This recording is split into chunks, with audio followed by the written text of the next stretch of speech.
We're back on another exciting episode of Starfleet So Hail, where we have a casual and informal conversation about Star Trek. Today we're focused on Star Trek Prodigy Season 2, Episode 6, I think, right? Episode 5 or 6, I can't remember the number. Imposter Syndrome. I think it's episode 6. Yeah, we're on episode 6. 6. Oh my gosh, you're 4 episodes away from the mid-season spectacular.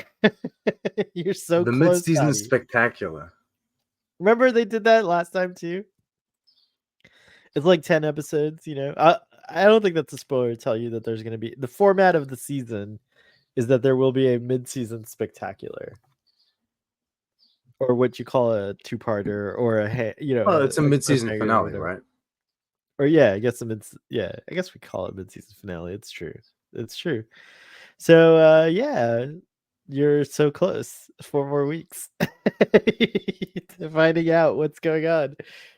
Toddy, do you feel like doing the episode summary for this one since you just watched it? Because I think you can do it quickly. I can. I'll help you. To be fair, this is kind of a quick summary for like a quick episode. I feel like. I feel like that too. By the way, for the audience that's watching, this is pre-recorded. Toddy, at this very moment, is celebrating the successes of his private life. Or like someone else's success. I guess you're at that thing. You're at the engagement. Oh, yes, indeed. At this very moment, when you're watching us, I am not here. How do you feel about that? You're not here? I am elsewhere. But no, we are celebrating the I guess reprisal of the studies of a coworker. She's gone back to studying. Congratulations to her. She's going to the academy. We want smarter people. Going to the academy. Yeah, we're good. And she's off to be smarter and more cultured, and it's great, and we congratulate that. Very cool. So that brings me to, before we get to the summary, just a few quick channel updates. So this week we are recording. By the way, I'm in the chat, so ask me anything about Toddy or whatever you want. He's a chat man. I'm there. That's me in the chat right there. Hi chat. So hail. But a couple of channel updates. So this week, we are not going to be doing a Star Trek Deep Space Nine discussion on Saturday, but I'm likely going to be streaming with our friend Aaron. I don't know. It's not confirmed yet, but I'm pretty sure we'll be streaming on Saturday at some point with our STLV FOMO. Chat Sahel will confirm or deny this. Yes, Chat Sahel will let you know the definitive on that, but yeah, so STLV FOMO stream, which by the way, I do have real FOMO for STLV. I feel like since I got into the Star Trek community here, everyone's been like, you got to go to STLV. Like everyone loves that convention, and I've yet to go. Did you just shrug your shoulders like, I don't care? I don't care if everyone. No, not at all. I was looking at one of the roles. I'll talk about it later, but I was looking at one of the roles of one of the actors from Prodigy, and I was like, oh, okay. And I kind of I shrugged off the show, not him, but I shrugged off the show that he was in. Oh, okay. Try to remember to talk about that. That's interesting. So yeah, that's the only channel update, I think. And then we'll be back live next week to talk more Prodigy. There was a lot of news that came out of the San Diego Comic-Con. Toddy, did you have a chance to see any of it? Yeah, Robert Downey Jr. is returning as Q. I thought you were gonna go somewhere else, and I was like, that has nothing to do with Star Trek. So from what I'm aware is we've had a Strange New World Season 3 trailer. Yeah, clip. It was the 3-minute clip or something like that. Okay, we've had a Section 31 grand reveal for all of the actors, and we've had a sneak peek snippet kind of deal. That's correct. Okay. Well, it was a teaser, is what I'd call it. Okay. Where you saw some clips. And we have casting, a full casting announcement for Starfleet Academy. More casting. We don't even know if it's a full casting. Okay, well, more casting, and our good friend the Doctor is going to be a main character. I don't know if you ever remember me predicting that, Robert but Picardo, by the way. I kept saying that if they're gonna do a Starfleet Academy show, this is like ages ago when we first Yeah, I got, remember you saying that. I said they should do it in the 32nd century because you could bring anyone back through Anyone, holographic anything, technology and holodeck. Anyone.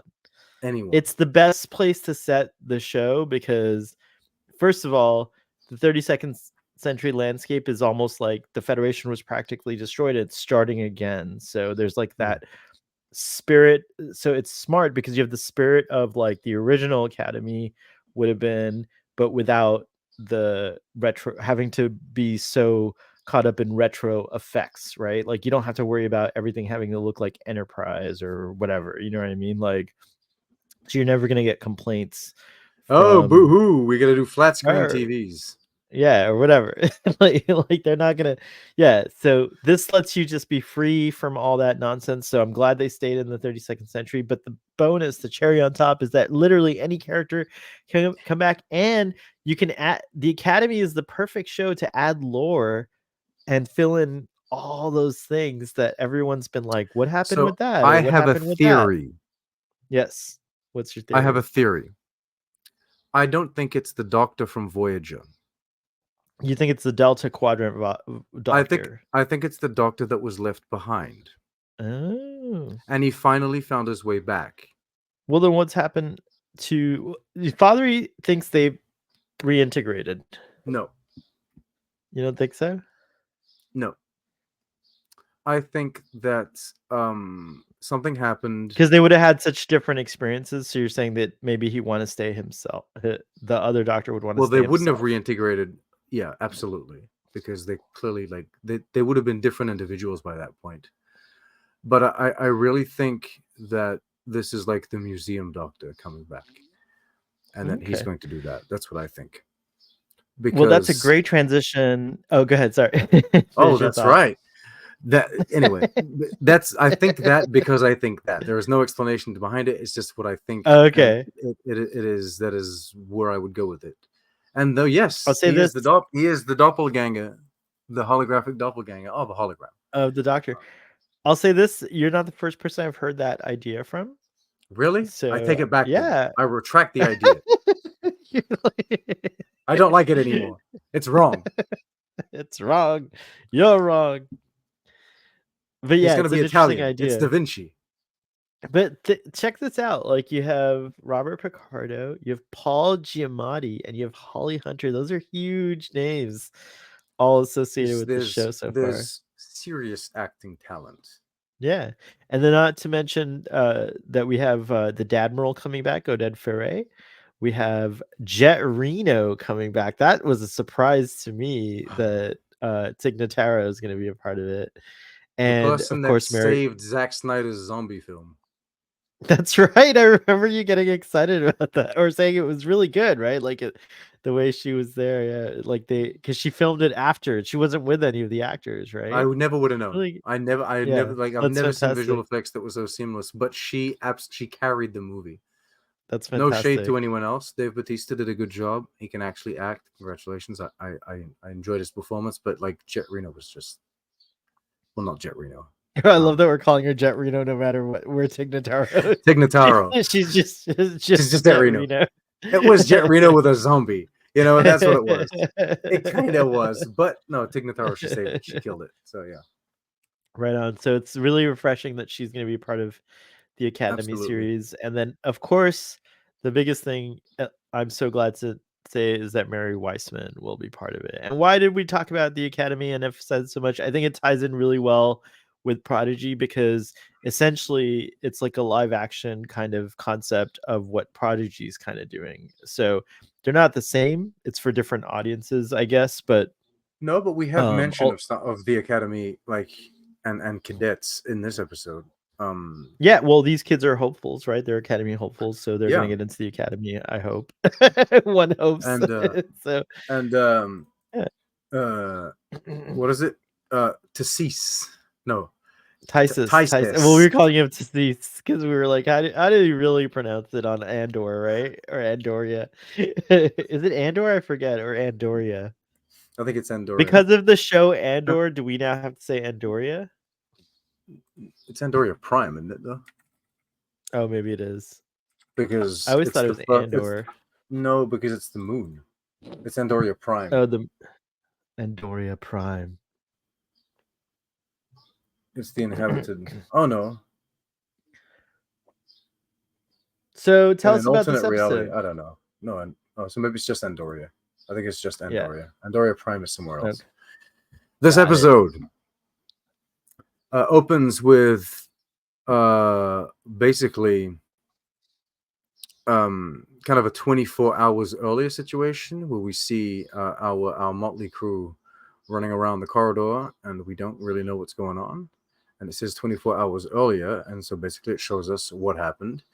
And so what happened in those 24 hours is our crew, which our friends, our young friends, were trying to develop a plan to basically steal the Infinity and flee in order to go and save Chakotay, in order to basically reaffirm and reestablish the timelines so that Gwyn would also be saved. And of course, this, they're trying to develop like this plan, basically.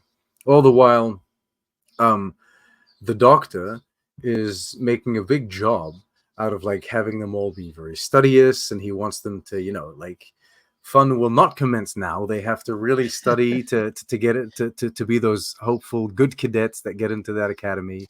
You know what I mean? Yeah. So, but they're messing around, fooling around, trying to figure out their plan.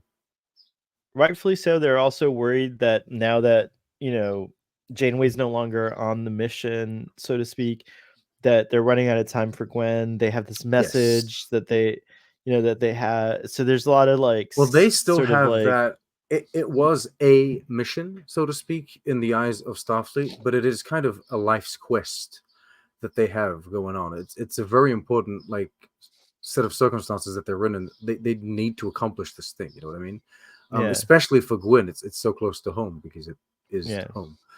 So yeah, no, they have to do that, and so it turns out that the Infinity is actually going to be shot into a blue sun, into a blue star, right? So they're going to destroy it. The search for Chakotay is over. The mission is gone, and that gives kind of Dal, I guess, an idea. He's like, it's perfect. They're basically giving us a way to steal the ship. So we're going to basically jump onto the Infinity before they throw it out there into the sun, and we'll just cloak it and zoom off before it actually burns up. And it's a great plan. Honestly, it's pretty cool.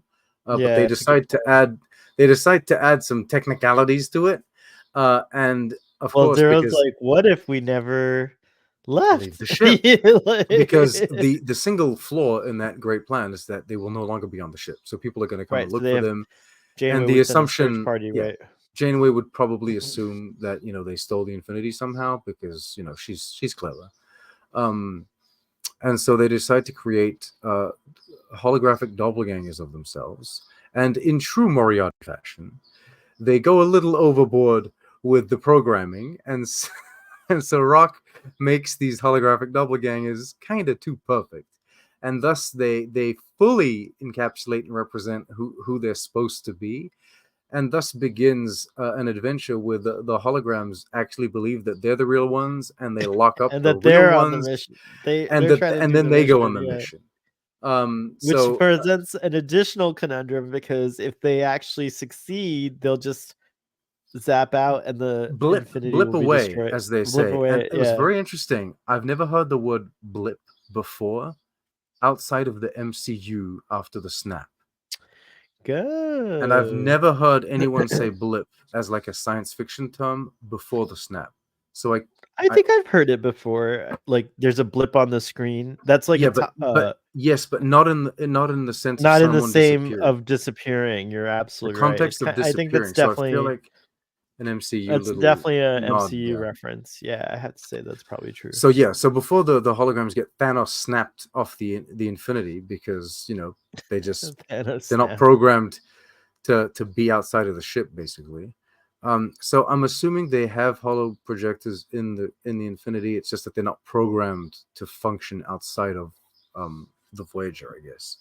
Anyway, Possibly, yeah. the conundrum is we need to now stop them and get on the ship ourselves before it all happens. So, ensues some classic shenanigans where they're chasing one another. They don't recognize each other. Everyone's a bit confused about who is who. They actually come up with a good plan, which is to go after their own holo. Like, they're like, that makes sense, like, because you would know. I know it doesn't work out quite that way. I But would have technically it taken was not a I would have taken a big blue marker and I would have put a cross on everyone's hand. And I would have said, "You're real now." Legit. They're kids. You can't fault them for not thinking of Fair that. enough. And also, I've had time to reflect upon this situation. I wasn't Yeah, in it. you're not. You know what I mean? Yeah, I wasn't like, that's "Oh my true. god, That's I got to true. do something." That's And true. the reason Good why point. they're in this kind of like chaotic, "Oh my god, we got to do this quick" situation is because like there's a countdown, right? The ship is There's a gonna countdown. There's a at ticking 0800 time. at 0800 at like 8 in the morning. Who sends off a ship at 8 in the morning? But anyway, It's a good time like, to come send a on. ship off to its Do it at death. 1 after lunch, 1300 something. I don't know. Anyway, 8 in the morning, they send it off before they hit the bridge. Everyone goes on their morning run, I guess. They have a morning jog and then they send off the ship. As one does. So yeah, they got to get out of there quick, and so that's what they managed to successfully do, thanks to Team Rock, Yeah. which whom are the only people that actually get along with each other and don't want to fight, and they're like, well, why don't we just work together? And so they do that, and they have this little kind of situation where they're like, we're going to reboot, reset all of the holograms. Those that are holograms will disappear. Those that are not will not. And so they've divided into two groups, which turned out like they were wrong about their two groups, because they had some people that were holograms and some people that were real in both groups, which is a bit of a plot hole. But we'll talk about that after. Okay.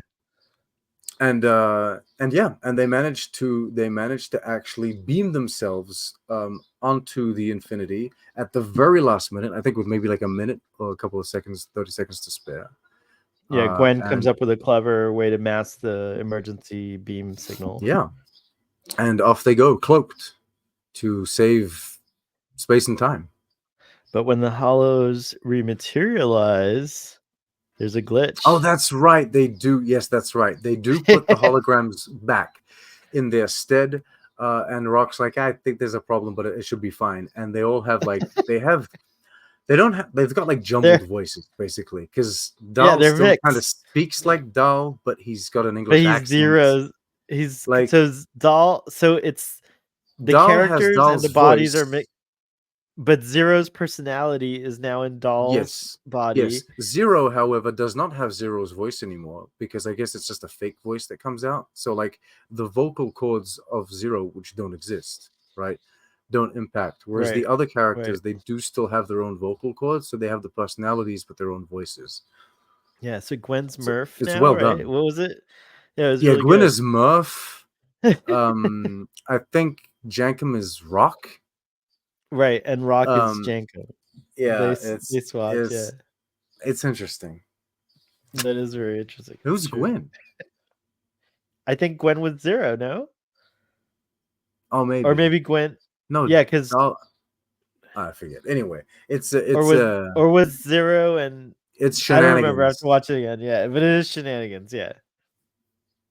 Very good episode summary. I think you did in like less than 10 minutes. I wasn't timing you, but that was really good. I kind of really work on doing those. Making summaries shorter than the actual episode. Because people could just watch the episode and finish before you finish the summary, and they would be more up to date. I like this episode. It was a nice little break from like all the craziness. Doesn't even acknowledge it. I know. He's just like, you know what? Fuck you. I'm moving on. It was a nice little break from. We've been together a long time. Fair enough. We have our own little idiosyncratic things. I'll acknowledge you when it randomly later when you least expect it. You are correct. But, it's a little parenthesis episode, right? It's a little side quest kind of episode. Yeah, it's like a nice little break. It's funny. I thought the kind of scenario was very clever. Everything just kind of like worked really well. I loved getting a more sensitive side of Tysus and seeing that he like really cares for the kids. I loved that the whole plan was based Yes. on the Doctor's holo novel. So Zero, last episode when Zero was walking around Yeah, the distracting the dialogue is Doctor, dreadful. he actually got this idea because of the Rodrigo situation. Remember, it was a love, it was like a love hexagon, Hexagon. right? Like, so, like, that's what they came up with this like kind of idea from. So yeah, I thought it was really good. I was like, I agree with you. Like, it was actually a good plan to steal the Infinity and get away with it. I think it's pretty clever. So yeah, I like this episode a lot. I thought it was fun. If a What time about ship you? appeared somewhere close to me, I would also try to steal it. Let's I put know it that all of way. us, all of us. I, What would I you do? What would you do with the time ship, what Toddy? would I Would you go do? back and I would like, probably not know how to make it work, and then they'd kill me once they find me trying to figure it out. That's what would happen. I'd be like, "Who's this clown trying to figure it out?" let's assume you could figure out how to make it work. Now that we know that you could go back in time and change the past and it doesn't really affect your future in the same way, that it just creates a new future, what would you go back in time? Would you mess with yourself and like give yourself an advantage? Like go back and give like Biff, would you do a Biff and give yourself some advice? Or would you go and just see something you've always wanted to see I would like that's to in the see ancient Egypt. really? Yeah, you know, like I would love to I see could that. see you being a Pharaoh Toddy by accident. Like all of a sudden you're there and by somehow like they're like this guy, It's like he's a like a white guy. god. He's so white. He's pink. He's got freckles. He must be a He's got god. Look at him. He's what? No, yeah, I would like no, I would try to be discreet, but I would like to see ancient Egypt, and then I mean I think that would probably just be like the tip of the iceberg. Then I would just go nuts. But I gotta see so much shit. It's crazy. Would you like to go and see the future? Yes. So like would you go 300 years in the future just to see if Star Trek happens? Like if Star Trek Yes. comes true. Yeah, I would do the thing. Yeah. I would do that too. I I think would to go be to on specific dates as well, where like I would go to First Contact in Yosemite. Um, that's where it is, right? Um, no, first contact no, Bozeman, it's Montana. Bozeman, Montana. I would go Yeah. there to see if I'm there also. Because even if nothing Oh, because we happens, even if there's promised. no First Contact, because there's no Yeah, we all Vulcans that even appear, promised I'm we're gonna pretty go to sure. Bozeman, Montana on But I first would, but contact I day. would, That's yeah, right. but I would be like, oh look, I'm over there. It's funny. How It's many cool. years do we have left till first contact? When does it take place again? I can't remember. Isn't This it is where we need father. 2060? He has It's he has these dates 2063, isn't memorized. it? It's crazy. That's I think what it is. Yeah. Because it's April So 5th. we're almost yeah. And I think it's So 2023, something like that. no 20. It's when I'm old. I'll be really old. I'll be like in my 80s or 90s. I think when it happens. Yeah, How weird would it be if 2063? Yeah, April 5th, 2063. So by then we have no idea what technology will be like? And how weird would it be if they can like actually fake a Vulcan starship landing and like have like people in costume come out and like you know what? starts like a rave? I think they could. I think by then we will have like at least the ability to make a little holographic Vulcan ship come down. You know what I mean? I think so, right? With Like by like a that, it's a long time from now. hologram Vulcan coming out. You know what I mean? You know? It could happen. It could happen. It's gonna Mm. be wild. I can only see whoever is in charge of Star Trek by then should create a festival, the Bozeman, Montana First Contact Day Festival, Oh and yeah. like set up right now. You have 30 years to build hotels, guys. Montana, Bozeman. Like there's a lot that you could do. But going back to this episode, so what do you think overall? How are your feelings about it? I enjoyed it. I think it was fun. It was kind of a little side quest. And I will say that maybe it I guess broke my rhythm a little bit because I was enthralled with like the way that the story was unfolding. So maybe this was a little slowdown. But it wasn't. I don't think it was stalling. Like it doesn't feel like stalling or like It doesn't feel like what do they call them? Filler. Fillers. It Yeah. doesn't feel like that.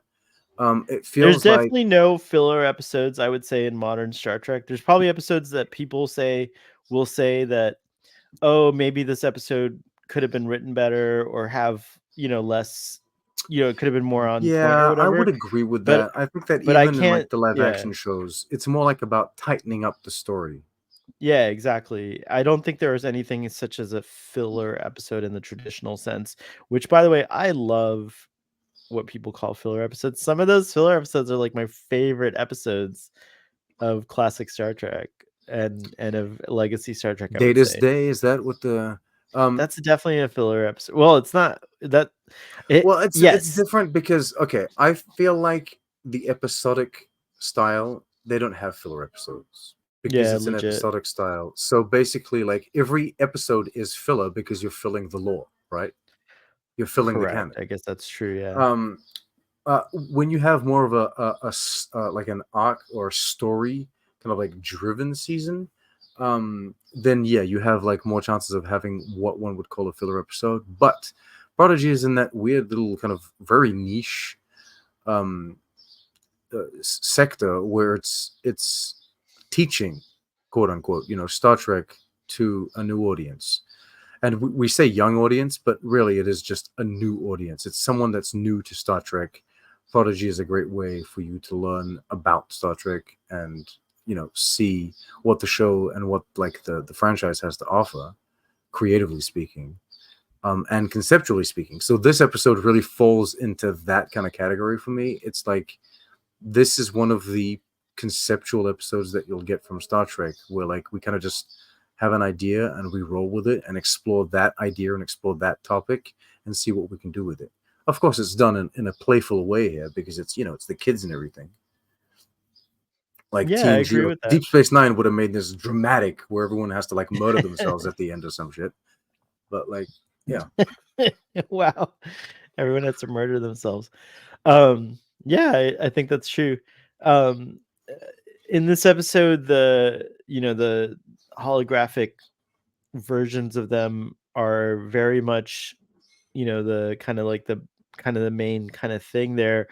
If we're introducing new audiences to Star Trek concepts, hollow people, all that stuff is like a concept that's pretty now part of Star Trek. It started with, I guess, Moriarty, as you mentioned. That was a good yeah. way to.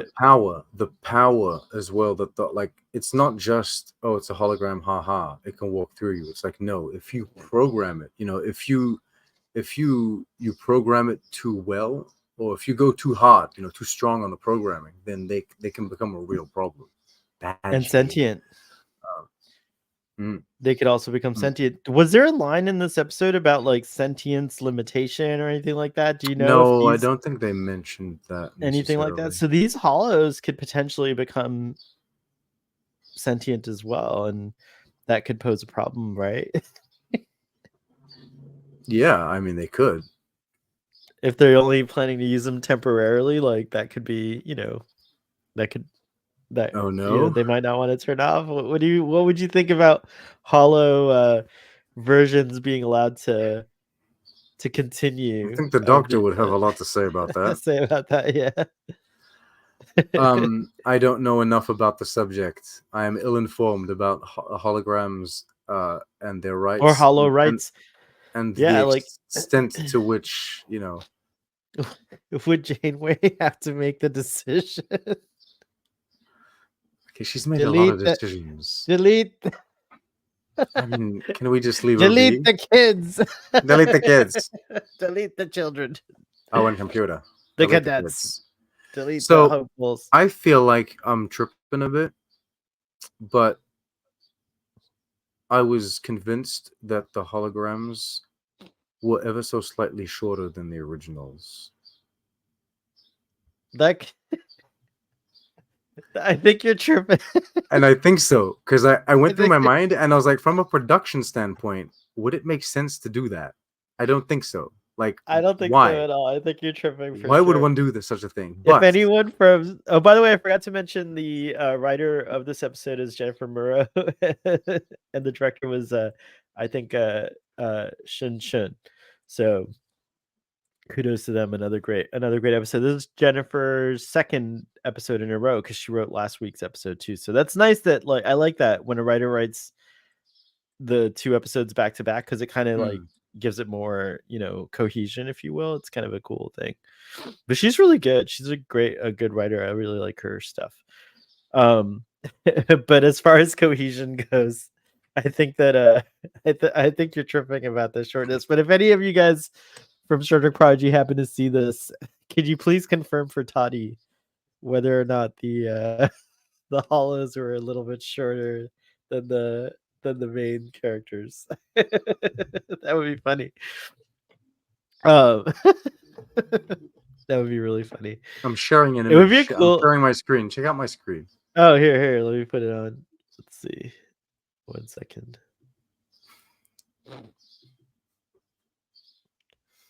Let me. I have to zoom in personally. Okay, let's see. Analysis.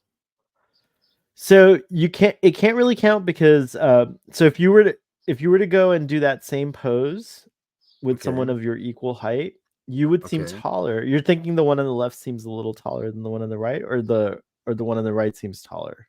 Yeah, I do think the one on the left seems taller, but he is behind. I know, but the reason why he seems taller is because he has his arm around the other Jankum, and he might even be standing on his hair is taller, right? No, it's the same hair. He's just a little, and not only that, is higher than that, right? Is it right? Because maybe he's standing. We can't see his feet. Maybe he's standing on his tiptoes. Perhaps. There could also be a slope. I love that you're actually getting in line. Like you're making. I don't know. Maybe I'm nuts. I think you're nuts. Do you have another example? Well, no, I don't. But then there's not enough like alignment in like the way that they stand around. Yeah, then you're nuts.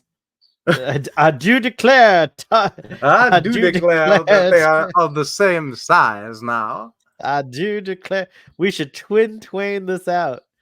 Look at this layout. There's so many layouts. There is not a single individual that is taller than his doppelganger counterpart. I say. I really don't think they are taller, Toddy. Toddy thinks they're taller. The only thing taller is your stupidity. You set it up, not me. Fine, I'm tripping, but I don't know. I felt it, but then it bugged me, and then I was like, look, throughout the whole episode, I was like, they're taller. The real ones are taller. Can't they see? I love that. That's something you were focused on. Yeah, no, I talked about a plot hole, though it is not necessarily a plot hole.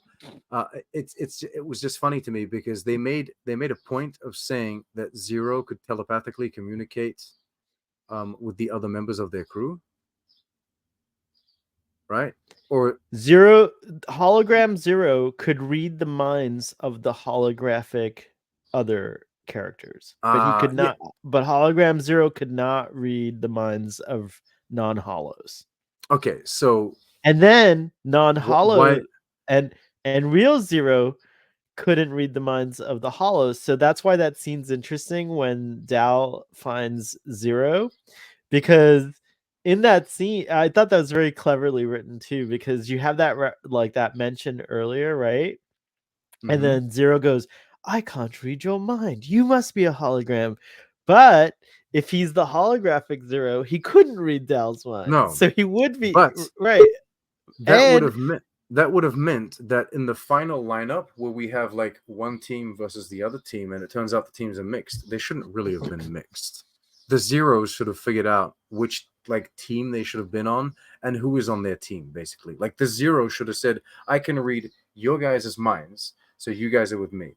Each Zero should have separately said that, and then the team. Oh, that's clever. Yeah, that they could have done that.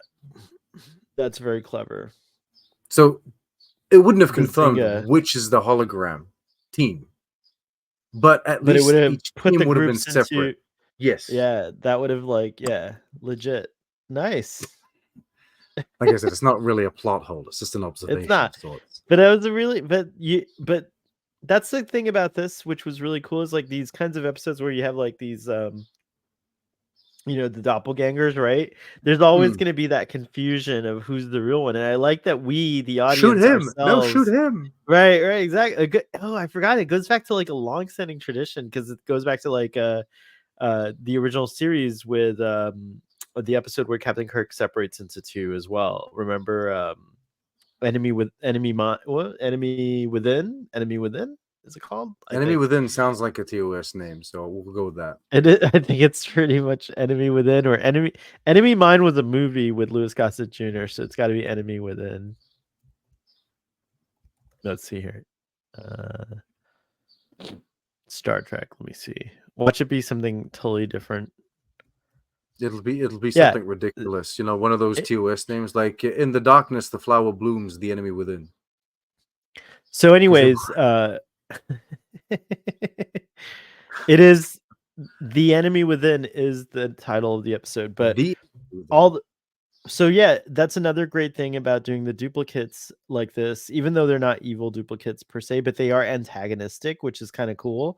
So it's another nice way to introduce new audiences to a very long-standing tradition or trope in Star Trek, which is pretty It is cool. also interesting to kind of confront the team with themselves, because and I think everyone can relate to this in a certain way. Like, you don't really ever see yourself as the antagonist, you know what I mean? Like, you're kind of the hero of your own story, so to speak, you know what I mean?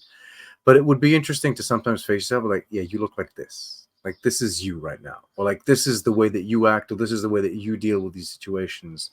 And so when you look at yourself like that, from that kind of like outside perspective, it's kind of like, So like Dal seeing, like, at first it's funny, haha, you made him a little too cocky. And then it's like, no, but that's you.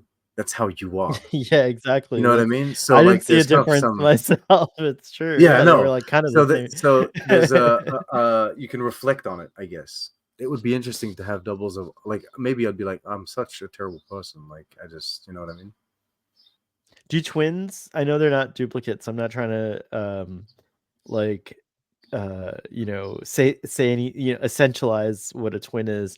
But do you think twins ever go through that kind of thing where it like maybe one twin is an antagonist to the other twin? Like, that might be an interesting dynamic. I think I know.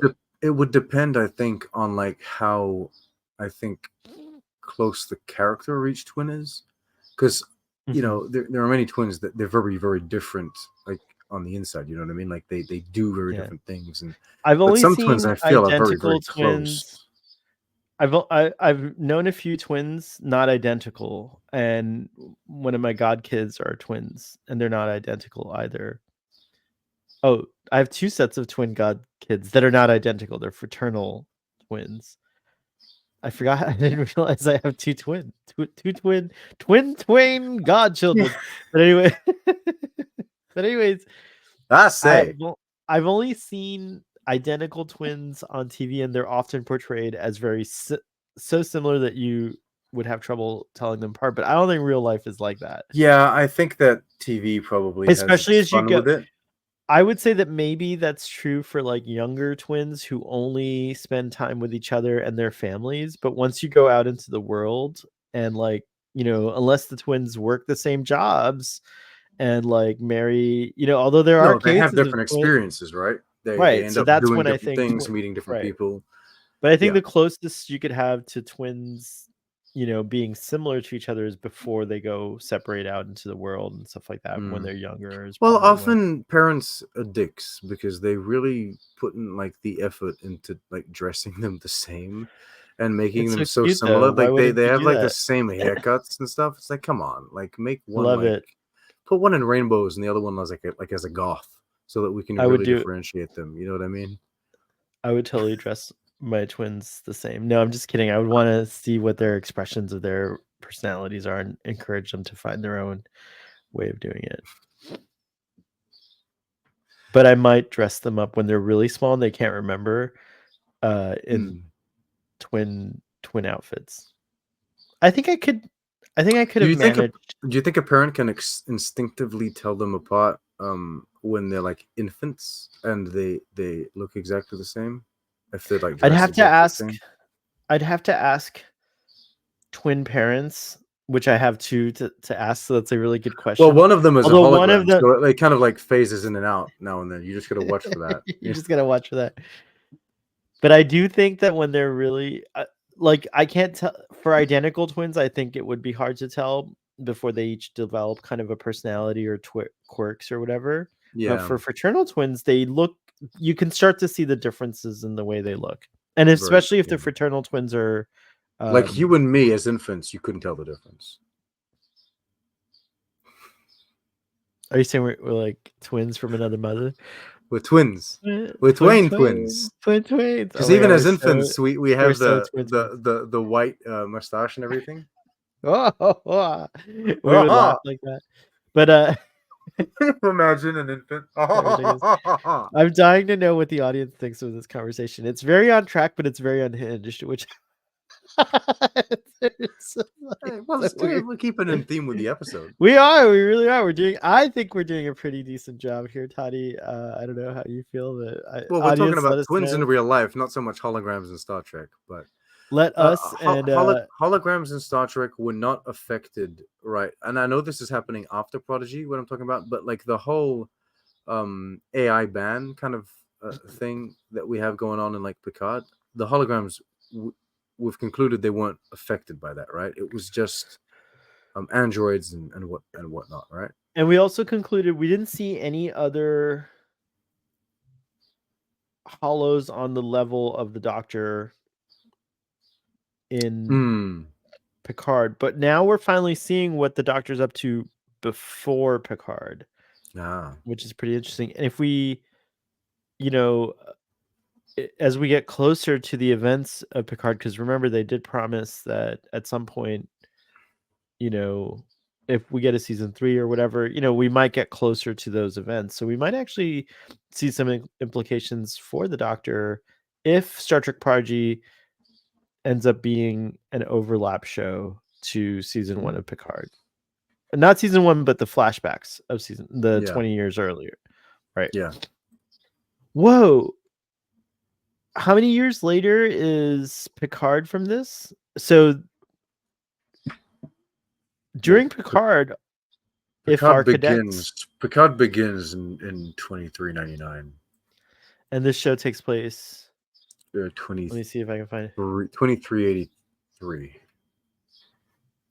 So it's about like 15 what is that, like 15 years or something? Maybe at this point in season 2 we're at 2384, maybe something like that. Like maybe I don't know if a full year has passed, but maybe a year has passed definitely, I think, since the beginning of like the first episode.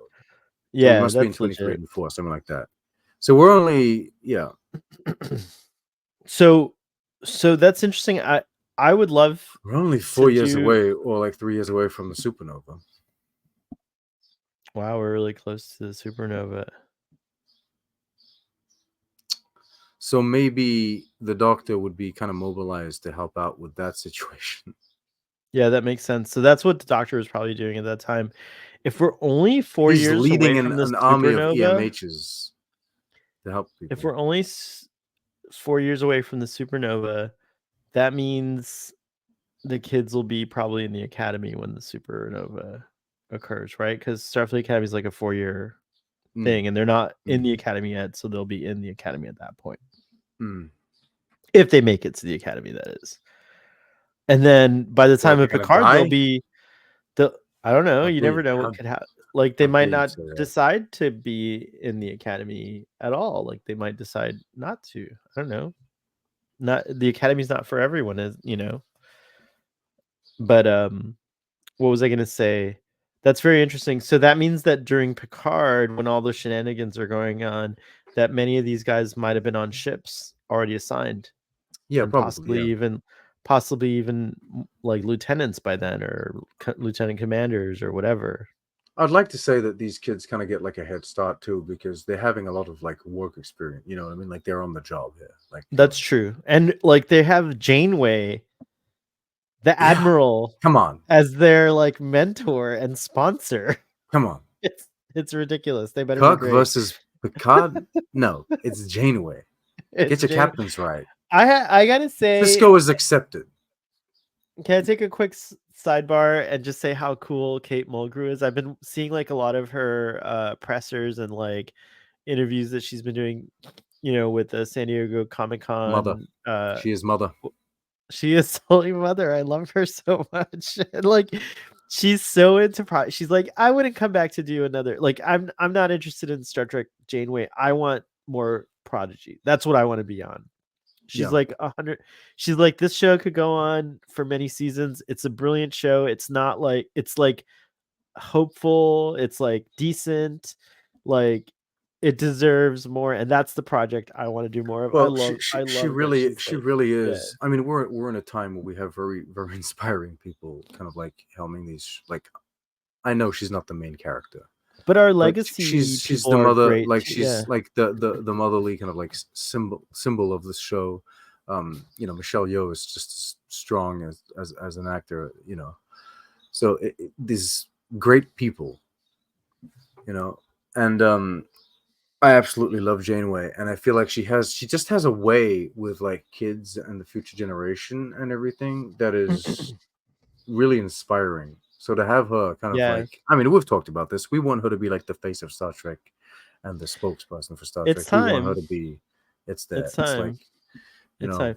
I think Captain Kirk has gotten his flowers, as the expression goes.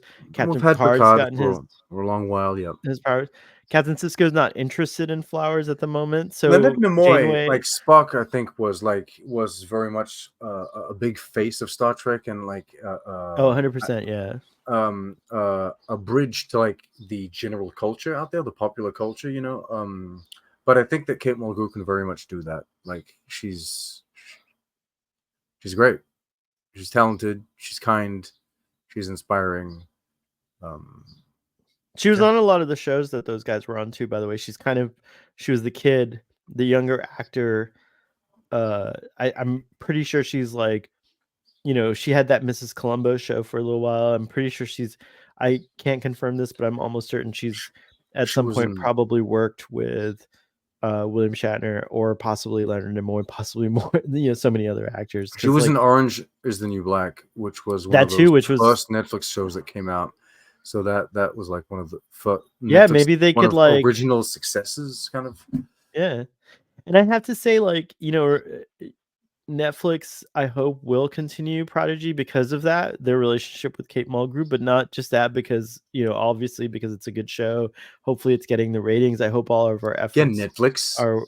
Yeah, I hope all of our efforts working. But also, remember when Netflix was truly the home of Star Trek? Like, you could watch all of Star Trek TV on Netflix. To be fair, I think that is still somewhat the case around the world. Internationally, yeah, exactly. Yeah, you're absolutely right. So it is a kind of a nice thing for Star Trek to be. I like Star Trek being on Netflix. I don't mind it at all. I think it's great. And I especially like it because it really opens up the Star Trek shows to a larger audience, to be honest. Because like Paramount doesn't have the subscriber base that like the potential of the audience that can see Prodigy is so much bigger on Netflix than it was on Paramount Plus. I think to put things into perspective, like Apple recently released a statement that it really blew my mind. And they said that like the number of like the viewership that they have in a month is less than what Netflix has in a day. And I was like, how is that even fathomable? Like, that's just insane to me. Speaking of Apple, Prodigy was released on digital on Monday, yes, which would have been, if you're watching this, it would have been earlier this week, but for us, it was yesterday.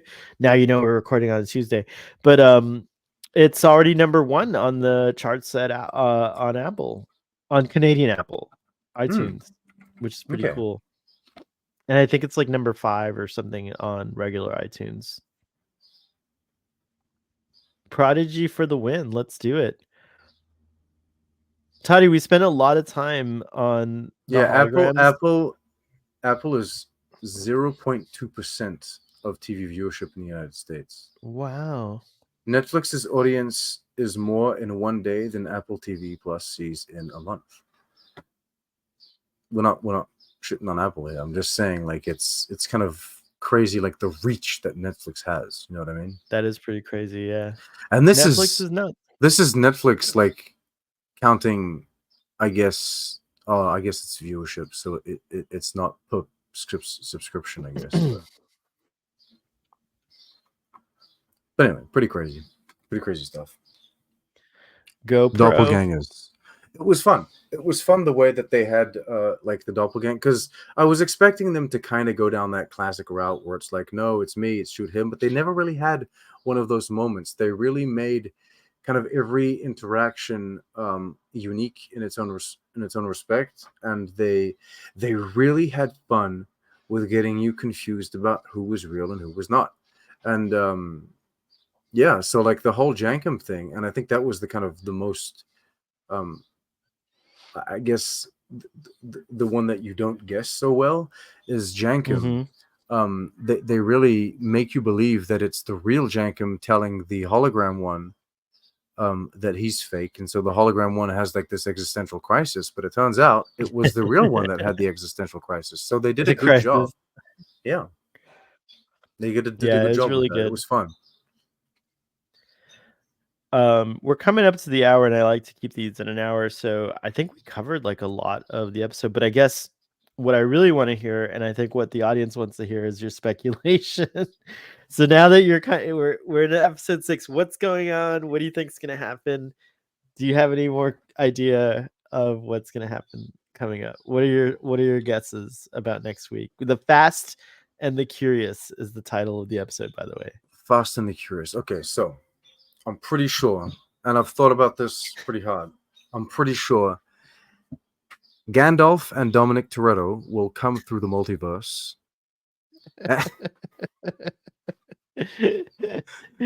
So you still have no idea. That's fun, isn't it? When a show they will be riding a dragon. And I don't know what's gonna happen. God damn it. I'm very curious about this solar system. I'm pretty convinced that the voice or the helping hand that we had, I'm pretty convinced it wasn't Chakotay. They're trying to bait me into thinking that. I don't buy it. Prodigy people. I don't. Maybe I'm making a fool of myself, but I don't know. I don't buy it. There's someone else. There's something else in this picture that I don't know. Maybe it's like an ascended Rutherford. After episode 10, you can start going to your friends thing on Twitter again. No, you can't. You really can't. I was gonna say, like, you can start. I love the I've learned to be patient about this thing. It's incredible. I surprise myself. Remember, there used to be a time I would like watch every trailer as soon as it came out, and then I'd be like releasing a video like, have you seen this? Have you seen that? Can I just say how proud I am of you for taking your own responsibility about spoilers? Like, you're not out here complaining about people posting spoilers. You're like, this is not a compliment to me. This is like a slight criticism to like other people that piss you off. Yes, it has always pissed me off about spoilers. I do believe that, like, if and mind you, I'm super respectful about spoilers. I follow the unwritten rules. I follow them and all that stuff. But I just think it's really unreasonable. I was gonna say if it's a film, but no, I will extend this to even a show. Like, if it's just come out, if it's been like a week out, maybe 2 weeks out, like I feel like that there's a certain level of respect that we can have and not necessarily go out and just talk about it. You know what I mean? Or find the appropriate channels to talk about it, where you like go on the subreddit of that film or that show. You know what I mean? But I do feel like that there comes a point where, like, this show has been out now for, I mean, this season has been out for what, a month more now? Yeah, 2 it's months, been a right? month now. No, it would be ridiculous of me to expect people not like to spoil expect like how entitled to like expect all of my Twitter feed to be like, you know what, I haven't seen it, people. You know, it's ridiculous. There was a 2-week spoiler moratorium, especially considering like the creators, you know, the people behind it, like the artists, the storytellers, the creatives behind the show, like they want to talk about their work. They're proud of it. You know, they put effort into it. Like, fans want to talk about it too. So yeah, exactly. So no, I'm not going to be like, please stop. You know what I mean? Anyways, no, I'm just really proud of you, Toddy, that you have the discipline to avoid spoilers. Oh, you have a Kirk as a jerk shirt. It should be on the back. It's not canon, but hey, it's true. Did we talk about Tysus? Yeah, we did talk about Tysus. What Not about enough. Noah? Not enough. Okay, go. What do you have to say about him? I like him a lot. Yeah, I like him a lot too. No, but no, we You did. We identify did. with We. Andorians, right? I You're like do. an I don't know Andorian. why. I'm not blue, but no, I do identify with Andorians a lot. I feel like they come from this cold, frigid place, but they have a lot of. I love cold, Uh, frigid places. ooh, I do. he likes them cold and frigid. No, but I feel like they have a certain they have an honor and a loyalty to them that I very much aspire to. Like I like that idea of like they have like very much like they honor those that have fallen in battle with them, and in a Klingon way, but not as like not a let's drink the enemy's blood kind of like way. You know what I mean? Like we don't need to go like that far. So no, I like them. I will say though that maybe they were a little, I don't know, racist or xenophobic when it came to the Anar. I don't know exactly the history of that, so maybe that's not something of the Andorian history that we're too proud of. I don't know if there was any, fighting going on, or if it was just kind of you do your thing, we do ours. But I don't know. Would have to look into that. But Are every you culture and every species, they have them their their problems? pasts. Yep. Yeah, their pasts. Are you a fixed antenna Andorian, or are you a constantly moving antenna Andorian?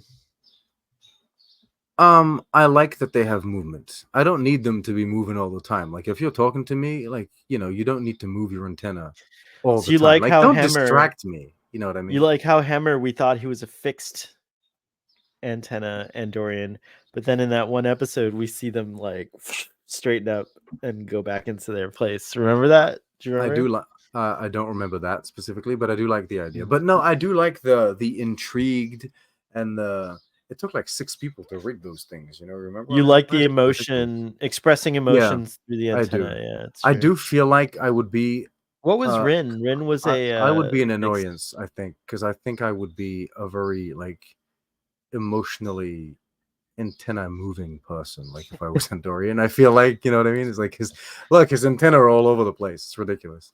People be like, "Which door did they go through?" And you're like, "I don't know," but your antenna are all like, Yeah, like, like pointing to the door. I so, don't know. so He can't lie. Look, the the antenna antennas. trembling. Yeah, I don't know. No, but I He's a like him, good and first officer.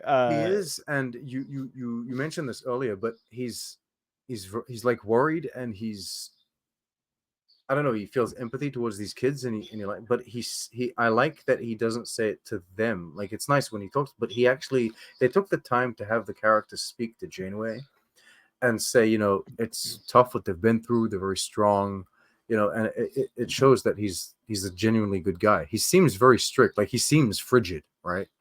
Yeah, On the we kind of. outside, but he Do you think seems. he gave the information to Dal and the kids on purpose, or do you think he was just being free because that's how Federation people are? No, but I think he gave them the information because it is a ship in a lot of respects that kind of concerns their story, and Mhm. it made sense for them to be at that moment to see that ship go away. That's legit. All right, cool. I was Yeah. looking up that the actor, by the way, so I don't know if it's Is it Diggs? I forget. yes, I don't know if it's David or David because it's got Mm, 2 E's, but it's mm. Diggs. Yeah, and so like of course, he was in Hamilton, but he was also like he does Oh, voices, so he's done voices in like Soul, that we loved, right? yeah. And he was Sebastian in The Little Mermaid, that came out, which Oh, means that's great. because he was also writer and performer for some song in Zootopia, so the man can sing. Please make our Andorian Oh, sing, we gotta get please. songs. I I think want it's an Andorian song, David Diggs. please. Oh my goodness, David Diggs, put your shirt back on. You know when you look up people. Tysus can take it off, though. Am I right? Yeah, no, Jimmy Diggs and Tysus can Um, take No, but I wouldn't mind. I wouldn't mind a little side note where like he's singing in his quarters and like he's humming a tune, like an Andorian tune or something. Can we And have Andorian music? Have we ever had Andorian music I before? wouldn't mind some Andorian rap. That's just me. You know, and then I would Oh, really relate with like the Andorians. You know what I mean? Like Andorian hip hop. You know what I mean? yeah. Because I feel I'm like down. the DJing culture must be pretty wild with like the picks and the ice. They like scrape on the ice to make sound. Like, you know what I mean? Yeah, Anyway, legit. I like where you're thinking. Okay, one thing please we make didn't him talk about. sing. One thing we didn't talk about is Counselor Noam.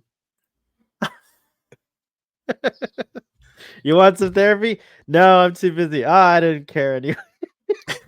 Let me go get a bubble Well, bath. yeah. He goes into the holo program. Then they reboot the hologram. Do Tellarites make that sense as therapists?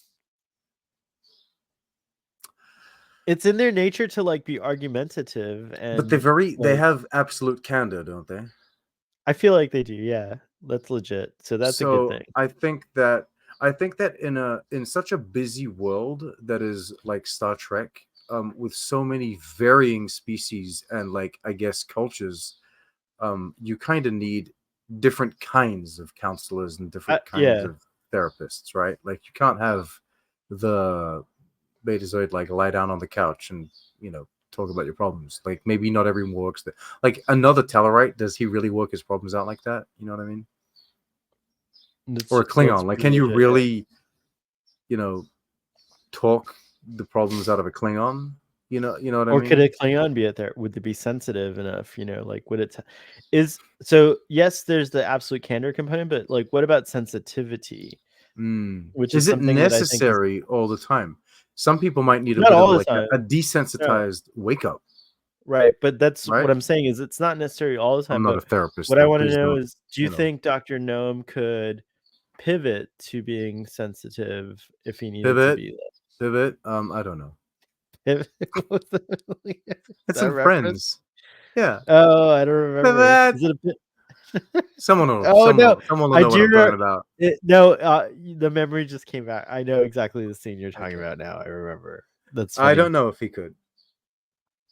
I don't know. Yeah, I'm not sure I would want to be counseled by Dr. Noam, but I like his character. I think he's a cool character. I would be more comfortable being counseled by someone that cannot read my mind. Oh, like You, Deanna makes you uncomfortable that she can yes. not read your mind, but she's an empath at least. She can Yeah, like I don't read your like that. feelings.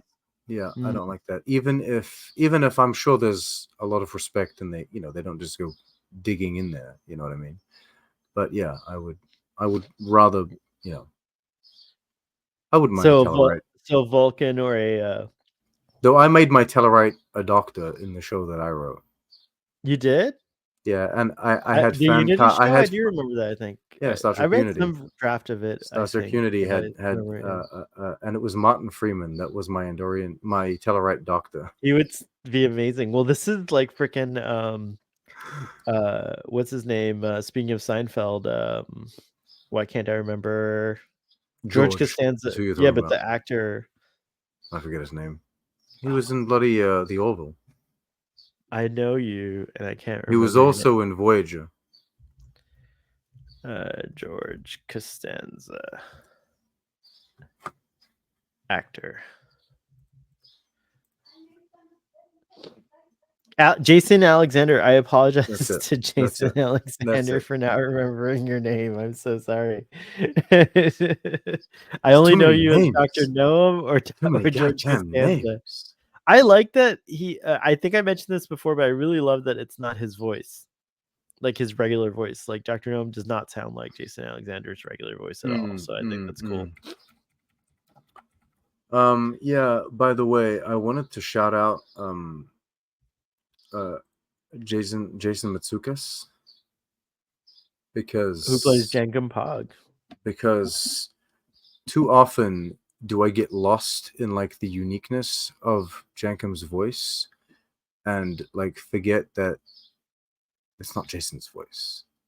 You know what I mean? Like Jankum sounds very Jankum. Like he sounds specifically like him, and he's doing Amazing job. I'm impressed. Like, Another actor that does that is Jerry O'Connell with Ransom. Nice. And Angus Emery too. Like Zero is so good. It's crazy. Yeah, they're all great. Oh, No, absolutely, yeah. This whole and I've got to see Brett Gray interacting with Kate Mulgrew, and they're so they need to do a movie together that's just like random, separate from Star Trek. That's just the two of them on like a road trip or some kind of they start out butting heads, but then they become the best of friends or something. I don't know, something like that. It's really they're so good with their chemistry. I love them. So yeah. Well, I think that's all. We covered everything in this episode, Toddy. I think that we did a pretty good job. I have no speculation. Yeah, no speculation. Audience, let us know what you thought of this discussion. Am speculationless. Sorry it wasn't as interactive as we usually are, but I hope we did a good job of talking about this episode. I feel like I listened to a lot of Prodigy discussions. I think we touched on things that I don't know if they've been touched on. So I don't know. Let us know because a lot of our audience watch everything. We're always touching things that haven't been touched yet. No, that seems weird. Yeah, I was gonna say I don't know if I want to be known. I don't know if I want to be known for that, but it's okay. We're so pro that we don't cut anything out. I mean, like, there's nothing. Just really let it ride. Just let it go. Let it ride. So pro. #so pro. All right, Tommy, do you have any songs? I thought you dropped a song that you didn't tell me about that I heard, and I meant to tell you that it's a while good. ago. Really? Yeah. I feel like because he doesn't even know what he's talking about because he hasn't listened to it, but he knows it's good. No, I actually listened to it and I meant to compliment you because I like your music. I'm not a huge fan of rap and hip hop. Not a huge fan. I am a fan, but not a huge fan. You like Lil Nas X? Oh, I love him. There you go. And so there is some hip hop in you. Isn't Charlie Puth hip hop too? No, I'm telling you. Come on. Though he does work with a lot of hip hop artists. Yeah, I know he does. It's true. But yeah, so but I like classic hip hop from like when I was growing up. I like a lot of that's the hip hop that I know really well, but the modern hip hop, the more old school kind of stuff. Okay. Yeah. But I do like your music. You have really good musicality. So yeah, hopefully folks will go check out your music. Maybe you could I'll post the link in the chat so that people can check it out. Yeah, I'll do that. Ooh, Gato, hi. My cat's ready. It's interesting. Like for anyone who really cares, I used to like kind of hyper focus on trying to make like my music as really good as possible, which was kind of stupid in the sense that I don't have a studio. I don't have like the tools in place to make my music as good as possible. And then so I stopped making music for a while, and then like when I re-embarked on this musical endeavor, it was just kind of about just make something, have fun with it, and then release self-fulfillment, which is what it should be about, right? And so it's really like I'm just sometimes it takes a while to put out something because I'm working on it. Sometimes it happens in like a couple of hours, it comes together, I put it out. So like, don't expect a high quality mix or anything if you're used to listening to like, professionals making music. But yeah, I just have fun with it, and that's how it is. Oh, you ain't good, Cato. It's absolutely not as organized as Trek on the Tube was when I was releasing on Trek on the Tube. But yeah, I just it's creatively like freeing. When what I would like to see is you make Andorian hip hop. Andorian hip hop? Yeah, I want you to invent the new genre. I want to hear what Andorian hip hop sounds like. Maybe Star Trek will buy it from you and use it in the future. Toddy, we forgot to give our ratings for this episode. I give this episode a 9.8. Oh my goodness, that's like the worst rating you've ever given to anything. No, it's not. A 9.8. I think I gave Code of Honor like a 1 or something. I'm offended by that rating. It's dreadful. Oh, okay. Well, you better make it a higher rating then. 7. That's not a higher rating. I know what you're trying to say though. Compared that it is higher than my ratings because my ratings are according. My 7 is way higher than your 9.8. I'll tell you that. Really interesting. That's really interesting. I give it a 7. Like to date. So far, all of these episodes have been getting 7s from Yeah, you. I haven't had an episode that is like Which, by the Star way, Trek that's above defining. average. By the way, 7 is But it pretty is. It good. is very much Yeah. above average. Like Yeah. Enterprise averages about a 6 for me. You know, like 6.5. This is averaging 7.5. I honestly, I legitimately think it's very well made, very well put together. Super. And if we have criticisms, they're always so minor in compared to like I guess the product, the full product that we're getting, the full result. So yeah, congratulations to everyone. You're doing a At good Prodigy, job. we really love what you guys do. Oh, you've already done a good job. I'm just late watching it, but Yeah, you've already done a good job. Toddy's just behind. All right. Well, thank you so much for joining me and for recording this so we don't lose our momentum. I really appreciate it. Audience, let us know what you thought. Don't forget to smash the like button. boom. Hit subscribe. Leave your Wham. comments. Let us know what you thought. If we didn't cover something, let us know, and we'll pick up on it next week. And we look forward to being back live. Right, the following Friday we're back to live. Right. Indeed. Yes. All right. Well, there's no reason as it stands. Okay. For us not to live long and prosper, and we will Yeah. see you next time.